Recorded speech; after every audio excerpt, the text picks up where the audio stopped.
The Stanley Parable and the beginner's guide's Davy Reedon would often daydream of visiting a tea shop in the woods and sitting on a bench by the water. After struggling with burnout following his previous 2 games, he wanted his next game to be a cozy game, a genre often renowned for its relaxation effects, hoping that this would help soothe his mind and recover from stress.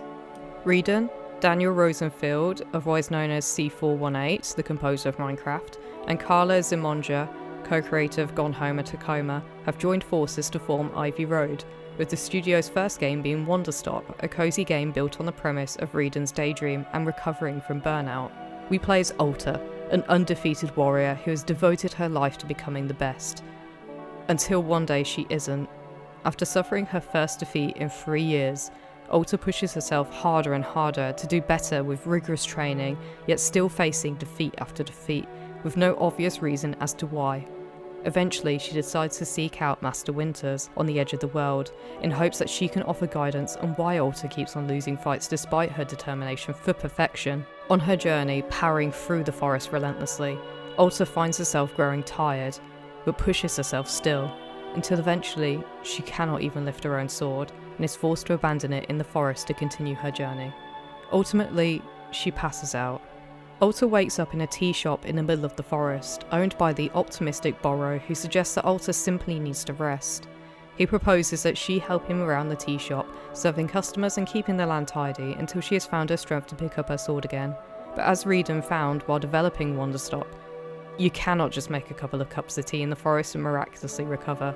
Wanderstop is about recovering from burnout and having to put your life on hold due to the long-term illness resulting from it. As Alta struggles to adjust to this hellish landscape where she must put in the tea after the water, and no one puts their cups in the dishwasher, she must also come to terms with her past lifestyle and unhealthy determination to learn how she got into her current state to begin with in order to heal and move on. I do not like farming sims or management sims, so I was really keen to try out a game where the developer was trying this genre out for the first time too, and also found these games to subvert their expectations. While most players of this genre enjoy it for the relaxation, I find its repetitive nature to do the complete opposite, and these games often end up frustrating me. In fact, Alta's hilariously blunt attitude towards farming sim tropes and its caricature NPCs really resonated me, and the majority of my enjoyment of Wanderstop came from following Alta as a character who I heavily related to. Her tone of voice is great, and I was always presented with a dialogue option which I wished I could have said to customers back when I worked in a cafe myself. Wanderstop's gameplay loop consists of customers arriving at the tea shop with all manner of needs and problems. Sometimes they will have a specific order for us, and sometimes they're not quite sure what kind of tea they want, but they do know what effects they want from it.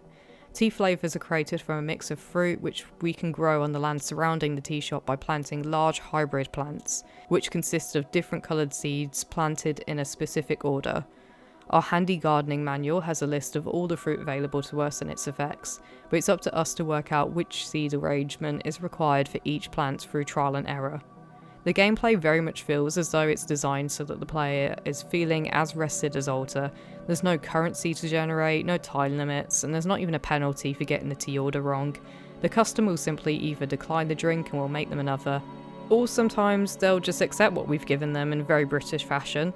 My favourite NPC, Gerald, at one point asks us to make a tea including his son's favourite jam. I forgot about the jam. But Gerald, always seeing the bright side, instead praised me for having such a unique take on following instructions. So if there's no penalisation for failure, where does the drive to continue playing Wanderstop come from? Well, Wanderstop is tremendously well written. It's hilarious, very much following on from the Stanley Parable in that case, albeit a different style of humour. A lot of it comes from the wacky NPCs and Borrow's ridiculously cheerful responses in juxtaposition to Alta's more hardened view on life. In fact, the writing is so funny that I was going out of my way to read more of it. For the first time ever, I was reading a manual in its entirety. Why can't furniture companies write their assembly instructions the same way as Wanderstop's Gardening Beginner's Guide? Lost parcels can also be found around the tea shop, which Borrow says Alta can always keep, but he encourages her to return them to help people, as what harm can that do? Upon returning these parcels, you would get some great responses from characters who actually desperately needed these items returned, including an ongoing series with a detective whose parcels we've returned happened to be vital missing evidence to some cold cases, which even they had no idea how he found. But thanks to Alter's kindness, innocent people are freed from jail. Thank goodness she didn't keep the parcels.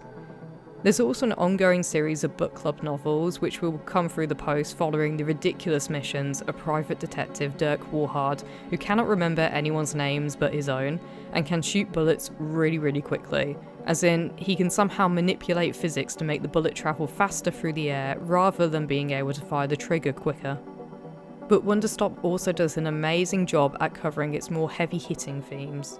I was generally moved by Alter's journey.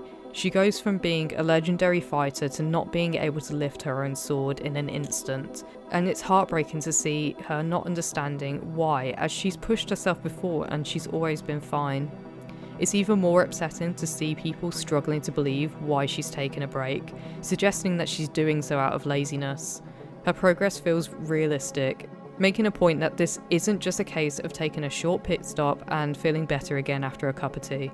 Alta must come face to face with herself and the person she became to get to this point, with Borrow acting as a brilliantly portrayed therapist in the process. He generally feels like a shoulder to cry on, and I love their scenes together. Alta's character development is also written into the gameplay loop. As well as serving customers tea, we can have Alta make herself a cuppa and sit on the bench, the effects of the tea creating a different monologue each time. Sometimes I did this to experiment with some of the funnier flavours I had discovered, such as one that has you remembering made-up song titles, while others gave us a deeper insight into her story and her outlook on certain topics. We can also serve Borrow cups of tea, and he will offer similar monologues based on the flavour. While most of the dialogue is presented through text, certain scenarios have voice acting for limited characters, with Alta being one of them, voiced by Kimberly Woods.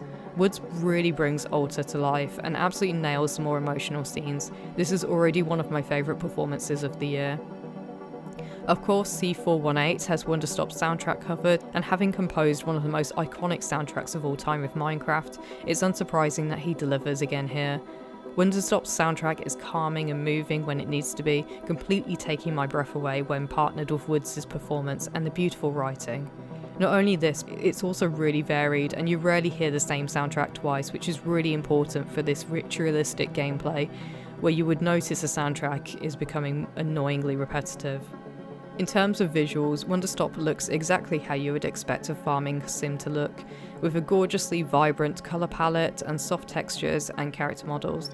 The environment does evolve over time, and this was part of the enjoyment in progressing in the storyline to see how our surroundings will look as we move through each segment. If I was to nitpick Wanderstop, I would say that it would help the gameplay a lot for the player to be able to pick up seeds accidentally planted in the wrong place. This is especially the case considering some seeds may have run out and can be hard to find again if the player doesn't have a small hybrid ready to harvest. So accidentally planting and wasting a seed can mean that the player has to spend more time looking for another. But otherwise, I surprisingly enjoyed Wanderstop considering I usually dislike farming sims. In fact, the repetitive nature of farming sims didn't bother me at all in this case, as the in-game chores didn't feel so much of a chore to play. I was enjoying progressing the story, to see how NPCs' stories unfolded, and the next step in Alta's recovery. Wanderstop was incredibly moving and held some deep messages behind learning to take care of yourself, even if it means changing our direction in life, and most of all, learning the value of boredom and the quietness it brings.